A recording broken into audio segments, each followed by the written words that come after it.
سؤال مهم قوي، مش كل الناس بتحاول تدور عليه، ولكن هو مهم لكل الناس اللي بتشتغل على مواقع الذكاء الاصطناعي.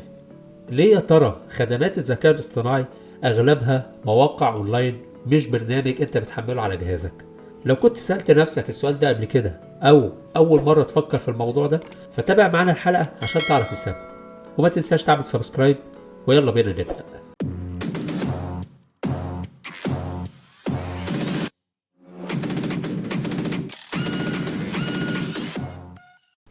ازيكم جميعا وعاملين ايه؟ السؤال اللي سألته في الاول هو ليه اغلب الشركات اللي بتعمل نظم الذكاء الاصطناعي عبارة عن مواقع على النت. حتى لو انت عندك الموقع ده ليه تطبيق، ولكن التطبيق ده متوصل بالموقع اللي انت بتشوف عليه نفس الحاجة.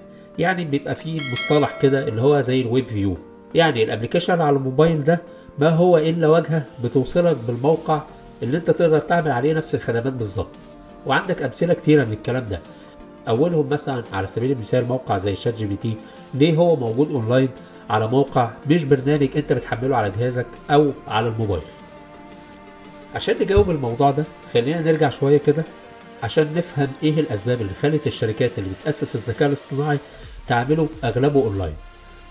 زمان انت كنت محتاج ان انت تنزل البرامج على جهازك عشان تشتغل عليها. لو ضربنا مثال مثلا على برنامج الفوتوشوب، برنامج الفوتوشوب الشركة بتحدثه وبتأمنه وبعدين بتطرح النسخة وانت تنزلها على جهازك، وجهازك بقى هو اللي يستهلك الرامات بقى وكارت الشاشة عشان يقدر يشغل البرنامج ده بأحسن شكل ممكن، زيه زي اي برنامج تاني من شركة ادوبي بصفة عامة. ولكن كان معنى ده ان الشركة لازم تجهز التولز اللي انت بتستخدمها وتجمعها في البرنامج، وبعد كده تديها لك انت لك مطلق الحرية في ان انت تستخدمها.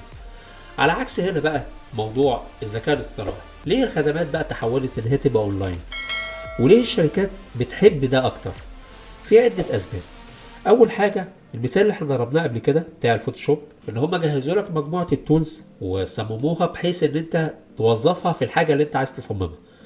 ولكن لما كان بيحصل تحديثات على سبيل المثال، كنت بتضطر ان انت تعمل ابديت للبرنامج اللي عندك عشان تستفيد بالمميزات دي، او مثلا لسد ثغرة في البرنامج ممكن تأثر على جهازك او تأثر على البرنامج. فاول حاجة هي موضوع التحديثات. الخدمة الاونلاين بتتحدث من غير حتى من المستخدم يبقى عارف اي حاجة. الشركة بتعدل نفسها وهي موجودة فورا من غير ما يأثر على المستخدم في ان هو يعمل تحديث. انت ممكن تكون واحد بتتابع التحديثات اول باول، لكن غيرك ما بيتابعش التحديثات دي. فعشان الشركة تفضل محتفظة بكامل قوتها لازم تعمل التحديثات فورا وتنزل على كل المستخدمين في نفس الوقت، وده اللي بيوفره خدمة الاونلاين. وده بينقلنا لحاجة تانية، هي فكرة التكلفة الأقل. كلنا ما بنشتغلش على نظام تشغيل واحد، يعني اللي شغال على ويندوز وفي ناس شغال على ماك، وانت مثلا ممكن تشتغل على الموبايل اندرويد، غيرك شغال على الايفون. كل دي أنظمة تشغيل مختلفة. فتخيل لو هو عايز يخدم على كل دول ويفضل يتوسع في السوق، معنى كده ان هو لازم يوفر نسخ بتتماشى مع كل الأنظمة المختلفة دي. فده معناه تكلفة أكتر، معناه فريق عمل أكبر. على عكس المتصفح بتاعك، المتصفح بتاعك زيه زي أي متصفح على أي نوع جهاز تاني، ما بيحتاجش أي حاجة من جهازك أنت، ولكن من خلال السيرفر اللي محطوط عليه الموقع بتاع الذكاء الاصطناعي هو اللي بيعمل المعالجة كلها. فبالتالي مش محتاج أي حاجة من جهازك عشان يقدر يترجم الحاجة اللي أنت طالبها، وده طبعا بيوفر الوقت والمجهود والفلوس. تالت حاجة فكرة الحماية الأعلى. فكرة ان هم يبقوا متملكين كل الخواص وكل الامكانيات تحت ايديهم في السيرفر اللي هم شغالين عليه. يعني الحاجة قريبة منهم، اي عملية اختراق او اي حاجة بتحصل في البرنامج بيبقى على متابعة فيها وفريق متخصص في الكلام ده.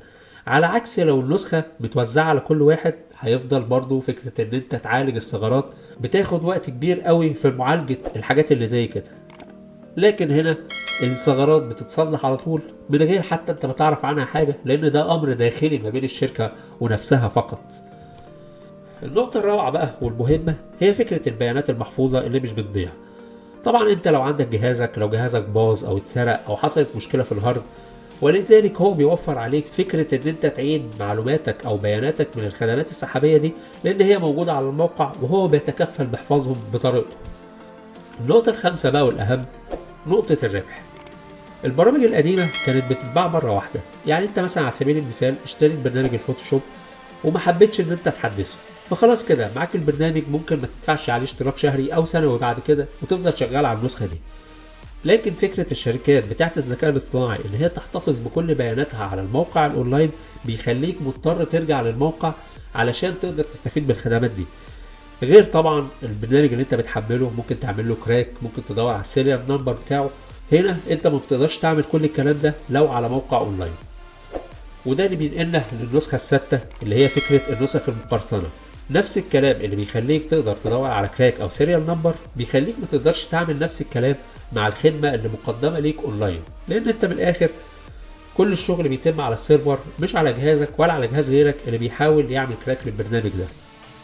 اخر نقطة واهم نقطة هي ان الشركات اللي بتقدم خدمات الذكاء الاصطناعي ده بتقدر تفهم مستخدميها بشكل افضل، بتعرف ايه اللي الناس محتاجينه بالظبط، فبالتالي بيقدروا يطوروا اسرع واحسن.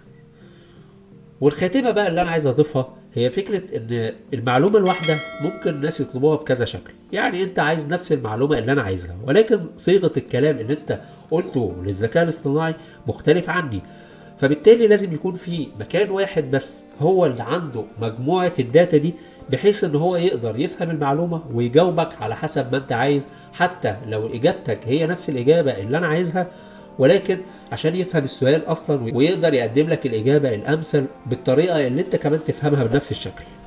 في النهاية التحول ده بيقول لنا ان المستقبل رايح لفكرة استخدم الخدمة بس مش لازم تمتلك البرنامج نفسه. واحنا كمستخدمين هنفضل نروح للحل السريع الابسط اللي مش بيضيع وقت حتى لو في لحظة. افتكر قد ايه زمان كنا بنجري ورا انك تعمل نيكست ونستول وريستارت وابديت، كل الكلام ده دلوقتي كل ده اتحل مع الخدمات الاونلاين. اتمنى المعلومات تكون عجبتك، ولو عجبتك متنساش تعمل شير عشان الناس كلها تستفيد من المعلومات دي، وفي نفس الوقت تعمل لها سبسكرايب، تابعنا على الفيسبوك والتيك توك والانستجرام عشان تبقى اول واحد يتابع الحلقات الجايه. شكرا.